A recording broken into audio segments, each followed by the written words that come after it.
It's easy to get lost. This is The Revenue Maze, and I'm Valerie Cobb. Join me as we navigate the halls, dead ends, and U-turns on our path towards upward growth trajectory. The Revenue Maze is sponsored by Lodestar URY, guidance and execution through fractional revenue leadership, uncovering hidden revenue streams, and empowering small business growth through process-driven sales. Welcome everybody today to the Revenue Maze. I have a super exciting guest. I'm excited about this one. So she is a QuickBooks Pro Advisor, Ohio Society of Certified Public Accountants, or CPA, proven expertise in driving efficiency and productivity, and I know this firsthand, through evaluation of financial management systems and implementation of process improvements. She's a fractional integrator, COO at Entrepreneurial Advisory Institute. Welcome today, Sharon Means. Hi, Sharon. Hi, Valerie. How are you? I'm good. Barring some technical difficulties, Yeah, but doing pretty good. And you know how that goes. Okay, we always do this on the Revenue Maze. So I always have to come out and ask, before we get more into what you do and how you do it, I just want to know one thing.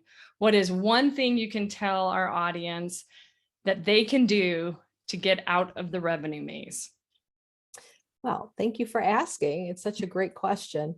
And well, I mean, as you said, I'm a CPA. And so my thought would be that you need to really have a plan. And that plan is a budget. And you have to know where you're going. It has to be a roadmap of what kind of revenue that you are looking for. And from there, just a host of other things to keep yourself on track. And so that the company knows where it's going and everybody's rowing all in the same direction. Oh my gosh, you're preaching to the choir. So what are some ways that they could maybe do that? Because that is so important. It's very important. You get yourself a good app, and we use QuickBooks budgeting tool in the app, and you just kind of like decide, as a company, either the fractional sales professional or, the owner of the company, whoever, to decide what would our revenue goals be? What did we do last year? What do we need to do this year? What are the things that we're planning on? Different leads that we might have, different opportunities. And then from there, just kind of crafting a good framework of what you want to do in the coming year. And I also work with companies that are implementing EOS, Entrepreneurial Operating System. So from there, you kind of chunk down to like what you want to do. What does that mean for the year? Okay, what does that mean for each quarter? And then how are we going to track our progress on that so that we know that we're hitting our goals and where we want to go. And even extrapolating from that, I know you can do a 1-year budget, but in the EOS, we also do something called a 3-year plan and a 10-year target.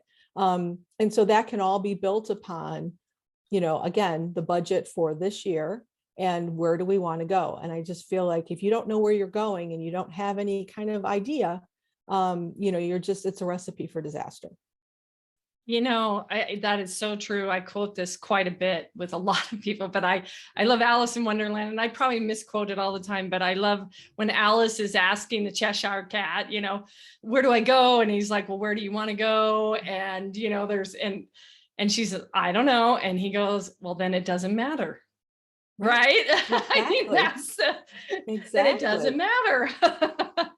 Yes. Exactly. And it takes a lot of work. I mean, it's a lot of work on the front end to find these things out. But, then, you have an idea and a roadmap of everything kind of just falls into place after that of what you want to do. Don't you just kind of think sometimes too, it can be overwhelming for small businesses? Absolutely.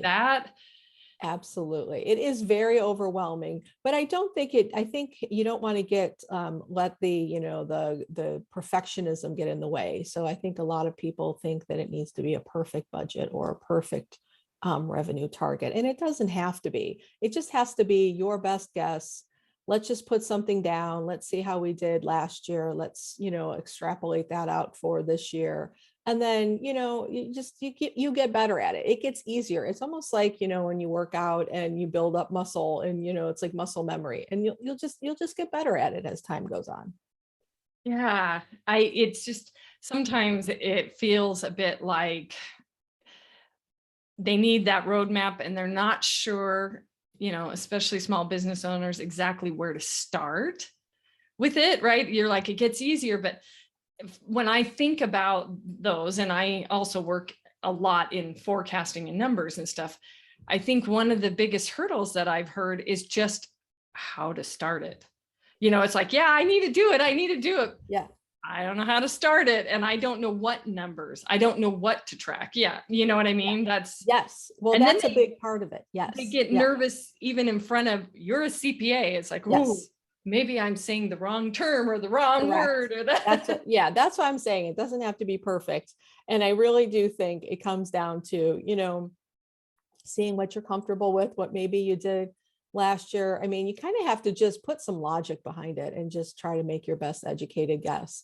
And, you start with the revenue and then it flows all the way down the rest of the P&L to your different line items. But that's really valuable because then you can plan the rest of it. If you think your revenue goal is going to be $1 million next year and you're at $500,000 this year, well, then that also means I've got to hire people. Maybe we need to expand our offices. There'll be more expenses in general for benefits and things like that. So that way you're planning for it and okay, well, we are going to need a new, person in 3 to 6 months, or when we hit this revenue number, we're going to need to maybe outsource our marketing, or we're going to need to get an actual accountant in instead of, what we've been cobbling together, and systems in place, and it just yada, yada, yada, it goes down the line. But like I was saying with, when you're doing an EOS framework, not only do you do that, but then you kind of chunk it down into like a measurable and a scorecard so that, you've got a big number and it's maybe on a quarterly basis, but then what are we tracking so we know we're getting to that number? So that also it's not just a theoretical number, but if we want to get $100,000 of businesses, how many people do we need to talk to? Do we need to talk to 10 people? Do we need to talk to 20 people? What's our closing rate? And I know those are all very difficult but if you can just start tracking it, then you get a better sense of where you are, if you're going to hit your goals, what you maybe need to tweak or change. Another big thing I see is that people have different lines of businesses. I work a lot with different service industries, and people will put a lot of stock in one side of their service plan and realize that they spend way too much money servicing those clients. So the profit margin is just so low. It's just non-existent. And the other things that they think are just not valuable are really their money makers. And so again, when you budget out things and you say, okay, well, this person works on this client or this, whatever the case may be, you really get an idea of, again, maybe you don't need that service line. And maybe just because you want $1 million in revenue, that doesn't translate to the profit level that you're looking for. Yeah. You're as a counterpart to some of the stuff that I do, what you do is so validating for a lot of reasons, right? And I have to say,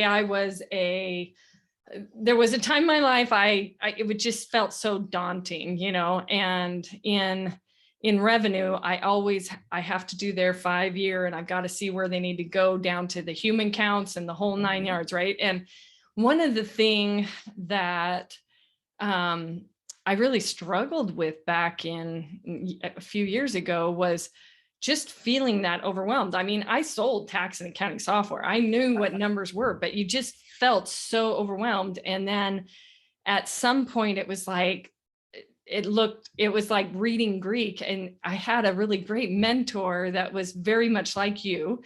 And just that person could tell a story with numbers that no matter how much you verbally said it, never made sense till someone saw those numbers. And it doesn't mean it solves the problem, but what it does is it alerts you early on what a problem might be. Yes. And just helps you plan so much better. And I used to call that person a maestro, like with numbers, like he made music with numbers. And my kids look at a spreadsheet and they're like, what does this all mean, Mom? And I'm like, oh, can't you see? There's a problem right here. And they're like, huh? What am I seeing? So what you're describing Yep. is something that I would think people should be super excited about, but they always kind of say something like, well, we don't want analysis by paralysis. Now I'll use sales teams for sure. They're Sure. the ones that I don't want to analyze. I want to be out selling and and isn't it funny? Because what you just described to me is more,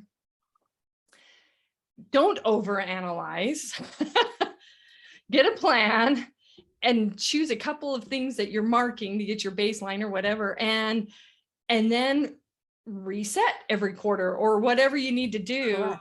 To see if you're on the right track. And that sounds bite-sizable to me. That's exactly what I like about it, because, like you said, it's very daunting. And when you're trying to, and then you always get to the point too, if you get something that isn't like scalable, or you're not measuring it, it's because at the end of the year, you're just like, oh, we didn't hit the revenue numbers, because nobody's tracking it. Yeah. Nobody knows where we are.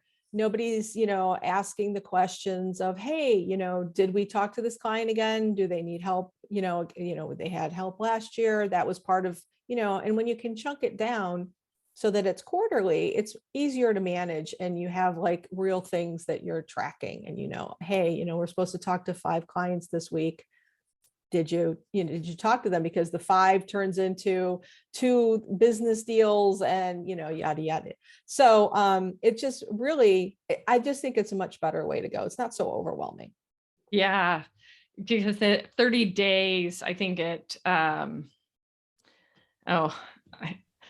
I quote Jeb Blam, but the 30-90 rule, 30 days delay or good stuff in a pipeline means 90 days down the road, something either stalls or spits out, right? I mean, that's exactly. And exactly when you can pivot on it. But the other thing that you said that was, sort of almost what I would call relief is obviously in leadership, everybody's touting you should have great visibility, and you should tell, as a leader, you should tell if there's problems. And we came through COVID, right? And there was a lot of talk of maybe we don't tell people there's a problem, maybe we don't do this. But with the visibility you're talking about, they can pivot better. If they're not waiting to the end of the year to see if they're missed, oh, well, we just didn't make our goal. Great. Right. Right. It's first and present every single day. Yes. Then most of them feel relief, because if they don't know, they just wonder. Right. Yes. And then anxiety happens, and everybody's kind of going, are we going to get fired? Are we going to lose our job? Are we doing okay? On the flip side, are we doing okay? Do I have a good future? What's going on? And a lot of small businesses hold that so close to the vest because they don't want to disappoint. Mm-hmm. But I find it empowers people to make better decisions. Well, it's also, they can help.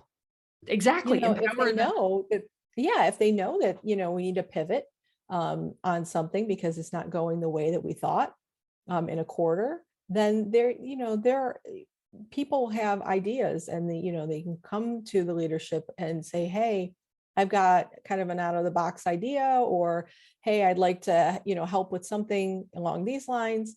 I just think that's very, you want the full force of your company, all the brain power in it to help you. And I think when they're given that knowledge and they're given those ideas, then, then they can help you.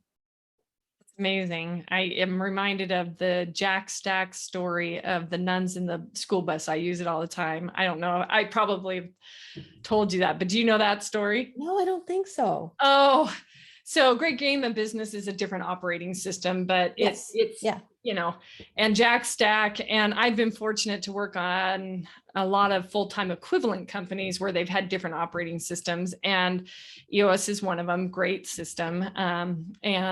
But he tells the story about back in, I don't even remember if it's the 60s or 70s, and anybody listening, please don't shoot me if I've got my facts completely wrong. But the gist of the story is, there was a lot in Detroit. There was a lot of picketing for steel back in those days, and their entire plant was needing steel or they were going to miss deadlines, and they basically went to the company and said, this is what the problem is. The leaders and the whole group, all the people on the line, everything. And they said, this is what our problem is. And we're going to miss deadlines, and we're going to be in trouble because of it, because we've got fines if we don't deliver on time. Right. And so the group came up with the idea of dressing up someone as a nun in a school bus to haul steel in, because the picketers wouldn't stop a nun driving a school bus. Oh my gosh. And so it's an incredible story, because it isn't a top-down story. It's hey, we're all going to be in trouble. What should we do? And so they got together. Yeah. And they figured it out, and they hit their targets, and yay, all that kind of stuff. But so, when you're talking about having that budget, having people own that budget and understand it, that's so cool. So how have you, let's talk a little bit more about how you guys kind of got to this point of, okay, I need this budget. At first you were probably not just, oh gosh, all companies need, all this kind of stuff. Yeah. So tell us a little more about that. Yeah. So, I mean, I think I bring it back to just EOS and how, when you would sit down and have in the beginning, your meetings or your quarterly meetings, you need to have, revenue targets and profit targets and measurables for obtaining those. And if you don't at first have a good budget, you're kind of, just at the mercy of, the leadership team thinks this is what we should do for the year, or the leadership team thinks, this is what we should track. And if we first start off with some good numbers and, we can get the budget done, then you can say, well, this is what we've budgeted for the quarter, and the things that we need to track are X, and we're going to put them on a scorecard, and we meet weekly.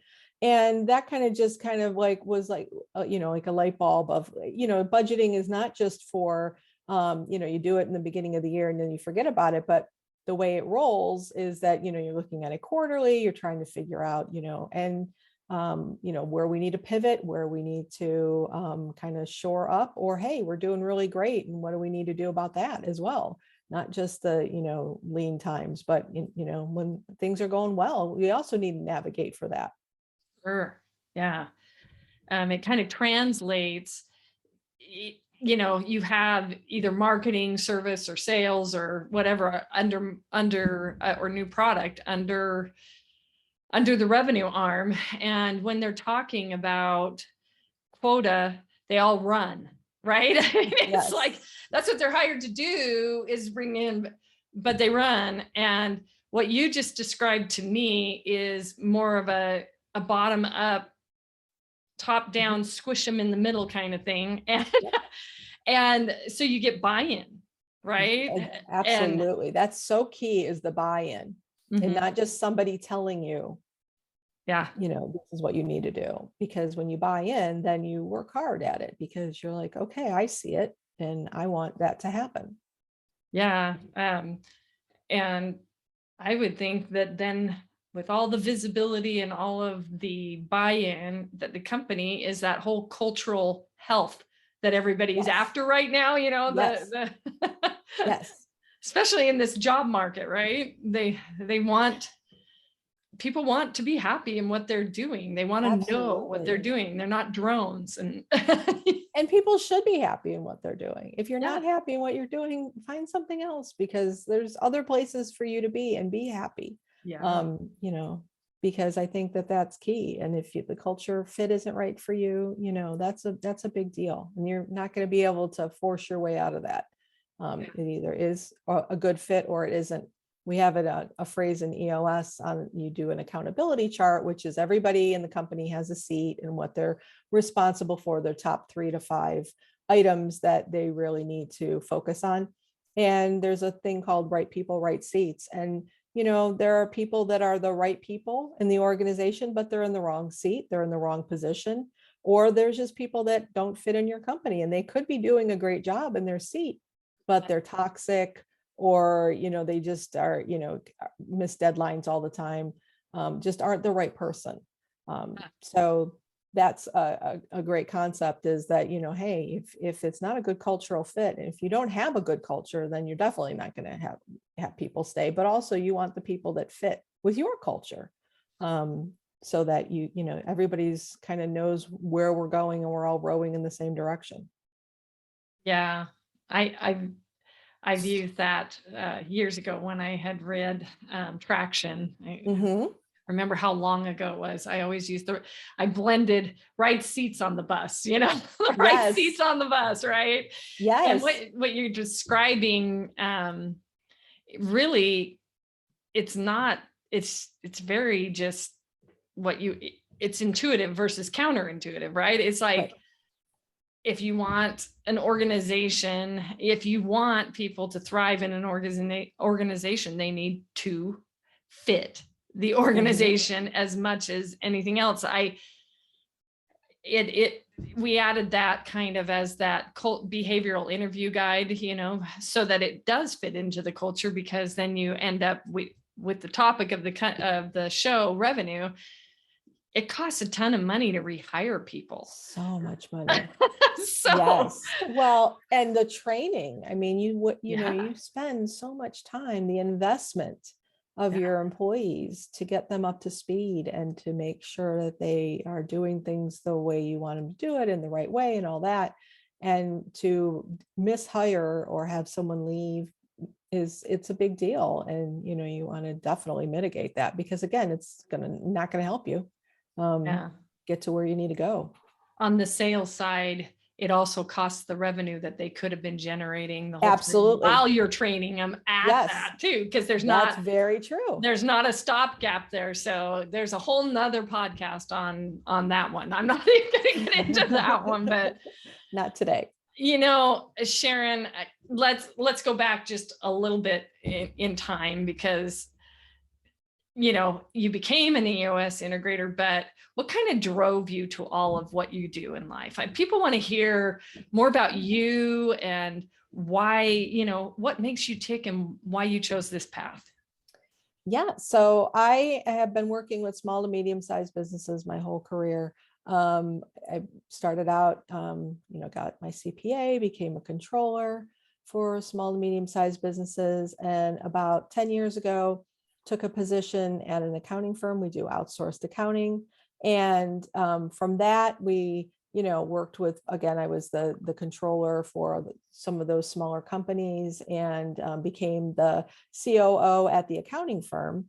I went to an accounting conference, and someone was speaking about Traction by Gino Wickman and Rocket Fuel, and not about EOS specifically, but just about the books and how they integrated them into their organization. And so I got done with the conference and I brought it back to our leadership, and I was like, wow, I really think that this is something. And then as you do, you hear then, oh, so-and-so implemented this and so-and-so implemented. Oh yeah, talk to so-and-so. So one of my good friends, he had an accounting firm that he was a partner in, and he had self-implemented for himself. So, and he wanted to become an implementer. So he helped us implement at the accounting firm. And what I realized is that, after reading Traction, is that I've just been a natural integrator my whole life. I'm a natural, an integrator is the person who gets things done.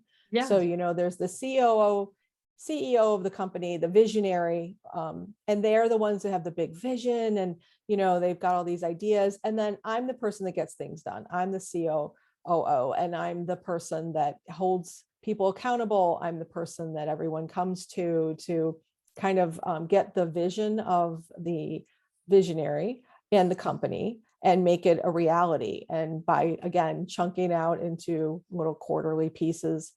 And so I really just kind of found that was a natural fit for myself. And so we offered fractional integration to a couple of our clients. And now I'm doing that for other companies as well that can't afford or don't have someone in the organization that really wants to step up and do that kind of role. Because not everybody, we say in EOS, you either get it, want it, and capacity to do it. And if you don't have those three things, if you're overwhelmed, if you just aren't that kind of natural integrator, then you need to look outside the company. And so that's where I come in, and I come in and I help people and help companies and work with visionaries to make it a reality. Yeah, that's really cool, because I remember it was a business coach at one point said, "Hey, you should read Traction." And I remember taking 9 pages of notes, going through it, it was back, and I don't know that they were so systematized that they were set up as an operating system at the time. Maybe they were, I wouldn't have had knowledge of it, but it's, it just makes a lot of common sense, and it fits hand in hand with what you do as an accountant, because you really do need to know how to complete all those tasks, because there's a lot of visionaries out there in small businesses, and they can't figure out how to repeat what they do to their employees. So as they try to scale, I can see completely the need in the industry for that kind of help. And the great thing is it really is economical, I mean, the return on investment is just like, wow, for sure.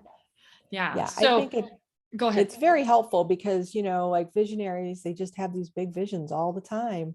And, my part of my job is to say, hey, what we do is on a quarterly basis, we set what are called rocks. And, those are the things that the company has decided are important and we need to focus on. And when the visionary comes and says, well, I've got this great new shiny idea, you say, okay, this is what we decided this quarter, because these are the goals we want to get to. Can we park that? And we can revisit it at a quarterly meeting to see if it's right for the next quarter. And it just seems to help because, you've been in organizations where the visionary just takes everyone around. One week we're on this system, then the next week he finds something else. And it's just hard. It's difficult to work in that environment and with all that change and chaos. So it's good to just, hone it down. It doesn't mean that we're, squelching the visionaries' creativity or their vision of things. We just want to make sure that we focus, because, it's like 1,000 beams of light go into, one thing, it's much stronger than all of it individually. So if you can just decide this quarter, we're going to really work on getting a new HR director or something like that. Then that's what we're going to do. And that's what we're going to work on. And then next quarter, maybe we can work on something different or what you've brought to the table. But I really think that's helpful. Yeah, it's kind of centered a little around stage gate processing and as well. Or rocks, I think it was Dale Carnegie. And then Stephen Covey did it a lot too, when we would talk about it. So a lot of people don't realize that, they say rocks. Okay, what the heck is a rock? But a lot of people just don't even realize that psychologically we lose steam every 90 days, so the wave is like, it's so important. That's why people do quarterly stuff, right? It's like, okay, ramp the sales team every quarter, ramp the, right. And so it just totally makes sense. I love what you're doing with that. And it does help because shiny objects run all over the place, right? Yes. Everybody loves them. But everybody loves them. And, if you're, I call it ADD for visionaries. Yes. Which they all have it. And I tell them straight up, there's no like that pretending. So it's definitely a trait that they all have. But it's kind of the yin to the yang, right? Absolutely. It helps steer the ship and make sure it stays healthy. So wonderful thing. So I just have to ask you, okay, you were telling me about your favorite football team. So tell me about your football team. Who's your favorite one? So I live in Cleveland. So obviously it's the Cleveland Browns. So we're big, sports fanatics in my house. So we're watching the Cleveland Browns and just got through watching the Cleveland Cavaliers season. I went to 25 of the 41 home games this year. So just love all of, the team sports and getting out to watch a game. So I have to tease a little bit. So are you the reserve CPA, or are you standing up and shouting your head off at each of those games? 100% the second. Yeah. I love it. It started with watching my girls play sports and, nothing negative, but always positive. I love to do that. What do they play? That's part of the game. They played in high school volleyball and softball, and we were into everything. One of those, you just tried everything as you went along. But yeah, it was so fun. Did you grow up in a family that did all of that too, or? Yes. Yeah. Okay. Yeah. Although as we were talking before, like I was more of an individual sport growing up. So I did the tennis. I know you play tennis, and but yeah, my brother played, baseball. So we went to a lot of games. Yeah. So you were a tennis player, and then because I'm a tennis player, who's your favorite right now? I just go to, Serena. I mean, it's just I just can't, it's ridiculous what she can do every year. Sure. Yeah. So how about you? Oh, honestly, the reason I like this person is because they are so amazing, but I like Federer. Okay. To me, he's a role model. If he doesn't win, he does because he's hurt or something. He just has somebody played a better game that day. He never throws a tantrum. So cool. No. And he's so good at his craft. And I look at sports characters more as kind of what kind of role model, what would I want my kids to do, and I love it I love to see how when people don't win, how they behave, Absolutely. And but no, other than that, it's just also his form is so amazing to me. And I don't know, and the fact that he got older and was still winning, which I'm like, exactly. So anyways, there's a lot of underlying things. We could talk about tennis all day, but I want more about, so you read Gino Wickman and all that kind of stuff, but what else do you do for fun? Like, do you just read more? What do you do? I do like to read. I'm in a couple of different book clubs. So I like to discuss books. It also keeps you on track. Like when you're, in a book club, you're like, oh, I have to finish this. So you go on your Goodreads and you've got your, goal for the year. So you want to keep that up. And then I just like to get out and about. We have Cleveland's just breaking with the great weather. So I like to go outside and, take a walk and go on hikes and go to the parks and zoo and all that kind of good stuff. Yeah, that's fun. That's so fun. And okay, so you're in a book club. I want to know, what is your book that you're on right now? We are like on, I think it's called, it's something about a unicorn. Like it's a self-help book. It's like how to be a unicorn. I think it's like, and it's like about how to find what's special about you and, to kind of capitalize on that. So that's what I'm right now. Yeah, that's totally fair. Yeah, and it would sound like you, because it's like systematize. Yes, I got a goal. True. I'm going to hit it. That's very true. Well, I have absolutely loved this, and I'm sure that the rest of the audience has loved learning about EOS and learning about making sure that they have budgets. What a relief. Don't procrastinate that, right? Because it is really a relief, actually. Do it. And then, but they would love to know kind of one place that they could contact you. Yeah, I'm at Sharon at eai.vision. EAI is the company that we kind of conglomerate some professionals on. So it's, again, you can go to the website, eai.vision, to learn more about it. And of course, I'm on LinkedIn as well as everyone. So yeah, as well as everyone. That systematizes everything, right? Exactly. You can't beat it. You can't beat it. No, that's awesome. Well, thank you again, Sharon. And that's it today for the Revenue Maze. If you liked it, please like us on the podcast, on LinkedIn, on www.therevenuemaze.com. Share it. Give us feedback. We love hearing all of the things that you guys are doing to help get out of the revenue maze. And thanks again, Sharon. Have a wonderful day. Thank you, Valerie. Thank you all for joining another great episode. For show notes, links, and resources, visit revenuemaze.com. And never forget, you are why.